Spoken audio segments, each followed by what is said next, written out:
হিঙ্গলগঞ্জের কেওড়াখালীতে বিজেপির পরিবর্তন যাত্রা আজ হিঙ্গলগঞ্জের কেওড়াখালীতে বিজেপির পরিবর্তন যাত্রা আজ তৃণমূলের একাধিক দুর্নীতির কথা বললেন। যেভাবে কেন্দ্রীয় কোনো প্রকল্পের কাজ বাংলাতে হচ্ছে না, এমনই কথা বললেন উত্তরাখণ্ডের মুখ্যমন্ত্রী পুষ্পার সিং ধামি। তিনি বলেন, বাংলাতে কোনো রাস্তাঘাট ঠিক নেই তাই বাংলাতে পরিবর্তন চায় কেন্দ্রের শিক্ষাপতি মন্ত্রী সুকান্ত মজুমদার। তিনি বলেন, আপনারা দেখছেন সন্দেশখালীর শেখ শাহজাহানের অবস্থা, মা বোনেদের অত্যাচার ও কৃষকদের জমি লুট করা, তার অবস্থা জেলের ভেতরে আছে, আর বাকিগুলো এবার যাবে 26-এ বিজেপি সরকার দরকার। এদিনে উপস্থিত ছিলেন উত্তরাখণ্ডের মুখ্যমন্ত্রী পুষ্পা সিং ধামি, কেন্দ্রীয় শিক্ষার প্রতিমন্ত্রী সুকান্ত মজুমদার, রাজ্যের মহিলা সম্পাদিকা লকেট চ্যাটার্জি, অর্জুন সিং সহ একাধিক বিজেপি ব্যক্তিবর্গ।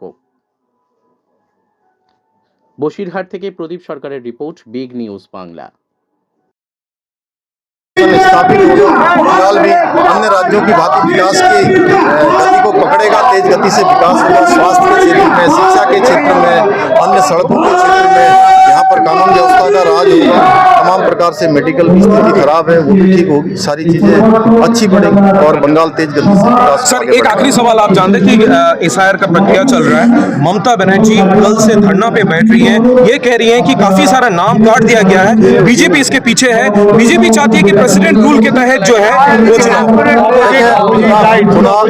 चुनाव आयोग देखिए पूरे देश के अंदर एक प्रक्रिया कर रहा है। फर्जी वोटर जो अवैध रूप से वोटर बने हुए हैं, अवैध रूप से गलत तरीके से यहाँ पर जो है इस प्रक्रिया में शामिल हो रहे हैं, उनको हटाने का काम पूरे देश में हो रहा है। तो ममता दीदी को इसलिए परेशानी हो रही है कि उन्होंने बड़ी संख्या में इस प्रकार के फर्जी वोट बनाए हैं। उनको लगता है कि निश्चित रूप से उनका डर यही बताता है कि यहाँ पर गलत हुआ है और निश्चित रूप से सही होगा।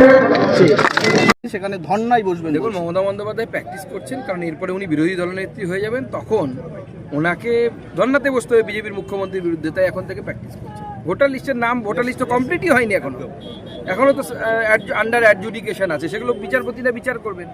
সুপ্রিম কোর্ট স্বয়ং দেখছে। মমতা বন্দ্যোপাধ্যায় যদি ভারতবর্ষের সংবিধানের উপর বিশ্বাস না থাকে, সুপ্রিম কোর্টের উপর বিশ্বাস না থাকে, নির্বাচন কমিশনের উপর বিশ্বাস না থাকে, তাহলে এই দেশে আছেন কেন?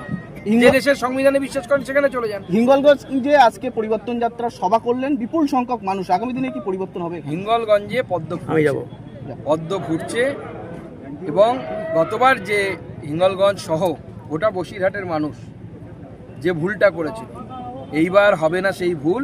বসিরহাট জুড়ে পদ্ম ফুল।